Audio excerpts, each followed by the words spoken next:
दर्शक नमस्ते। अक्षांशको यो एउटा अर्को नयाँ श्रृङ्खला लिएर म बसन्त कुमार उपाध्याय उपस्थित भएको छु। हामी देश विदेशको विभिन्न घटनाक्रमले कहीँ न कहीँ तरङ्गित भइरहेका हुन्छौँ। डिजिटल मिडियाको यो युग अनि विभिन्न खालका सञ्जालको प्लेटफर्ममा अहिलेको मानिसको दैनिकी चलिरहेको छ। तपाईँ हामी अफिसमा हौँ, घरमा हौँ या कुनै निर्देशित कुनै काममा हौँ, जुन कुनै ठाउँमा भए पनि हामी अपडेट हुने बानीले अहिले चाहिँ हामीहरू देशमा विदेशमा गाउँमा घरमा टोलमा के भइरहेछ भन्ने अपडेट भइरहेको हुन्छौँ।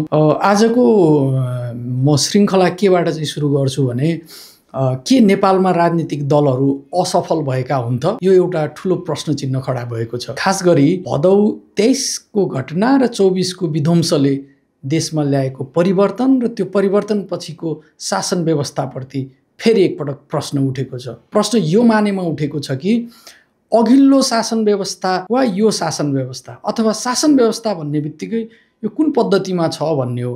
अहिले संसद छैन, निर्दलीय सरकार छ र कतिपय चिजहरू चाहिँ संसदभन्दा बाहिरको परिकल्पना जस्तो देखिन्छ। के यो लोकतन्त्रका लागि हानिकारक होइन त?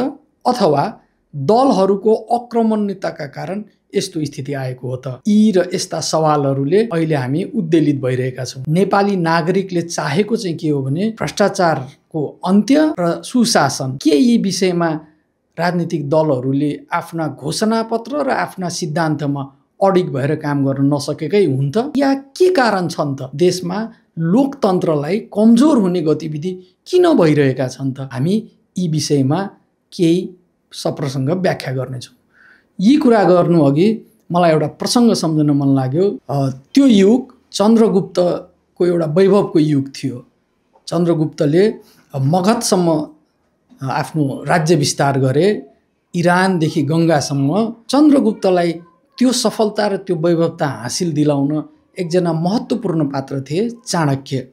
चाणक्य जो तक्षशिलाबाट निर्देशित भनौँ, प्रशिक्षित भनौँ, त्यहाँबाट उनको शिक्षा प्रारम्भ भयो र उनी चाहिँ तक्षशिलाबाट एकजना प्रशिक्षित कूटनीतिज्ञ थिए। तक्षशिलाबाट निस्केपछि चाणक्यले जसरी मगधका राजा धनानन्दको व्यवहार र धनानन्दले गरेको त्यहाँको कार्यशैलीको विरोध गरे र उनले धनानन्दलाई एक खालको चुनौती दिए। उनको त्यो चुनौती र चन्द्रगुप्तले आफूलाई एकजना रणनीतिकार खोजिरहँदा उनीहरूको मिलनबिन्दु हुन्छ। चाणक्यले त यतिसम्म सल्लाह दिए कि चन्द्रगुप्तलाई सिकन्दरसम्म भेट गराए। हालाकि त्यो भेटले कुनै नतिजा पक्षमा त आएन, झन्डै चन्द्रगुप्त सिकन्दरको हातबाट मारिने थिए। त्यो चाहिँ एउटा अपवादको विषय बाहेक चाणक्यले दिएको रणनीतिबाट मगधसम्म राज्य गरेका चन्द्रगुप्तको यो एउटा प्रसङ्ग छ। यो प्रसङ्ग किन छ भने वैभव र राज्य विस्तारमा रणनीतिकार र सल्लाहकारहरूको ठुलो भूमिका हुन्छ। चन्द्रगुप्त आफै पनि जीवनको उत्तरार्धमा जैन धर्म लिएर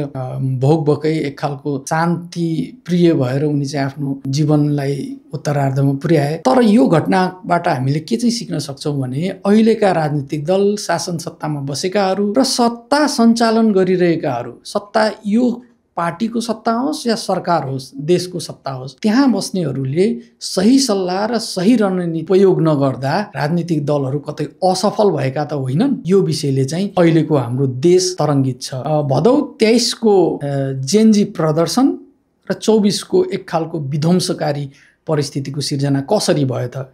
के यसमा भू राजनीतिको मात्रै हात हो त? वा हाम्रो देशको सरकार, हाम्रा देशका राजनीतिक दलहरूले त्यसको भ्यू नपाएका हुन्?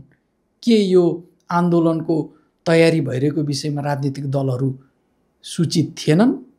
यदि थिएनन् भने देशका संयन्त्र, राज्य संयन्त्रले के खालको सूचना प्रवाह गरिरहेका थिए वा उनीहरूले गर्ने काम र उनीहरूको क्षेत्राधिकारमाथि पनि प्रश्न उठेको देखिन्छ। हुन त इन्टरनेटको यो दुनियाँमा इन्टरनेट मार्फत उपलब्ध हुने विभिन्न एप्लिकेसन, सञ्जालहरू, सामाजिक सञ्जालहरू बन्द गर्ने त्यो निर्णय मात्रै कारक थियो त? वा भू राजनीतिक वैश्विक शक्तिहरूको एक खालको पोलराइजेसनले नेपालमा भदौ 23 र 24 भयो र सत्ता बदलियो। सत्ता यसर्थ बदलियो कि लोकतान्त्रिक पद्धतिबाट जन्मेको संसद र संसद नै नरहने गरी प्रधानमन्त्री नियुक्ति भए। यो घटनाक्रमले नेपालमा लोकतन्त्रको अवस्था के छ त भनेर ठुलो प्रश्न गरेको छ। हुन त विश्व समुदायले जेनजी आन्दोलन र त्यसपछि स्थापना भएको सरकारलाई छिटो मान्यता र त्यसलाई चाहिँ आफ्नो अनुकूल व्याख्या गरे। त्यो चाहिँ एउटा विषम परिस्थितिको नतिजा पनि हुन सक्छ। हामी आज नेपालका राजनीतिक दलहरू कहाँ चुके त? नेपालका राजनीतिक दलहरूले आफूले घोषणा गरेको घोषणापत्र, उनीहरूका सिद्धान्त र उनीहरूको कार्यशैलीमाथि चाहिँ जनताले ठुलो प्रश्न उठाएका छन्। खास गरी संसदमा, विघटित संसदमा उपस्थित भएका राजनीतिक दलहरू नेपाली कांग्रेस, नेकपा एमाले, नेकपा माओवादी, राष्ट्रिय स्वतन्त्र पार्टी, राष्ट्रिय प्रजातन्त्र पार्टी, मधेस केन्द्रित दलहरू लगायतका यी सबै दलहरूको कहीँ न कहीँ चुक भएको हामीले देख्न सक्छौँ। उनीहरूले गरेका वाचा, प्रतिबद्धता र उनीहरूका कार्यशैलीले नागरिकमा वितृष्णा पैदा गरेको कारण जेएनजी आन्दोलनको माहौल बनाउन सहज भयो। हालाकि कतिपय शक्ति अथवा कतिपय डिप स्टेटका कुराहरू छन्, कतिपय शक्ति राष्ट्रहरू अथवा कतिपय सङ्गठन सङ्घ संस्थाहरूको भूमिकालाई लिएर पनि प्रश्न उठिरहेका छन्। तर ती प्रश्नको सही जवाफ नेपाली नागरिकले पाएका छैनन्। मलाई के सम्झना हुन्छ भने त्यो 1789 देखि चलेको फ्रेन्च क्रान्तिले सृजनात्मक जुन खालको एउटा उत्पादन गर्यो र समाजलाई सही मार्गमा निर्देशन गर्यो, त्यो बाहेक, त्यसको अपवाद बाहेक आन्दोलन र क्रान्तिले सृजनात्मक भूमिका संसारमा कहीँ पनि निभाएको छैन। विध्वंस भएका छन्, घर सम्पत्ति, निजी सम्पत्तिहरू, सार्वजनिक सम्पत्तिहरू तोडफोड भएका छन्, उपद्रव मचिएको हुन्छ, समाजमा द्वन्द्वको अवस्था बढ्दै जान्छ। तर पनि नेपालमा भएको पछिल्लो राजनीतिक घटनाक्रमले के हामी लोकतन्त्रको सही बाटोमा जाँदैछौँ त भन्ने एउटा ठुलो प्रश्न उठाएको छ। अब हामी राजनीतिक दलका गतिविधिका विषयमा अलिकति कुरा गर्न जरुरी छ। भर्खरै मात्रै अमेरिकामा झन्डै 3% को सङ्ख्यामा रहेका इस्लाम धर्मावलम्बीहरूका प्रतिनिधिले मेयरमा चुनाव जितेका छन्। हुन त उनी डेमोक्रेट नै हुन्, त्यो कुनै ठुलो विषय होइन यो।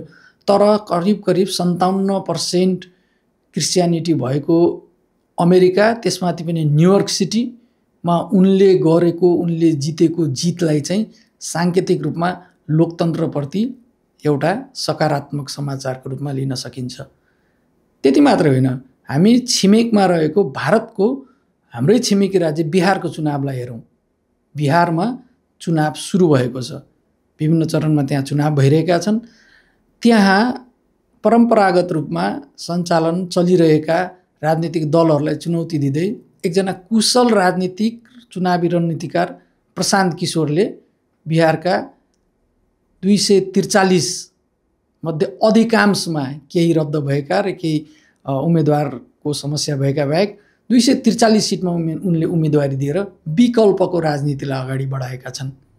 यता नेपालमा हेऱ्यौँ भने नेपालका विभिन्न कोट कम्युनिस्ट नाम गरेका दलहरू टुटफुटको सङ्घारमा छन्। नेपाली कांग्रेस भित्रको ध्रुवीकरण तीव्र छ। यसकारण तीव्र छ कि महाधिवेशनलाई लिएर नेतृत्वमा पुग्ने आकाङ्क्षालाई लिएर तीव्र छ। न कि त्यहाँ कुनै सिद्धान्तको बहस छ, न कुनै कार्यक्रम वा त्यहाँ दस्तावेजमा छलफल भइरहेका छन्। अथवा अर्कोतिर परम्परागत रूपमा रहेको राष्ट्रिय प्रजातन्त्र पार्टी र विकल्पका रूपमा आएको राष्ट्रिय स्वतन्त्र पार्टीभित्र पनि ठुलो ध्रुवीकरण देखिन्छ। आखिर यस्ता घटनाक्रमले नेपालको राजनीति कता डोर्याउँदैछ त भन्ने प्रश्न उब्जिएको छ।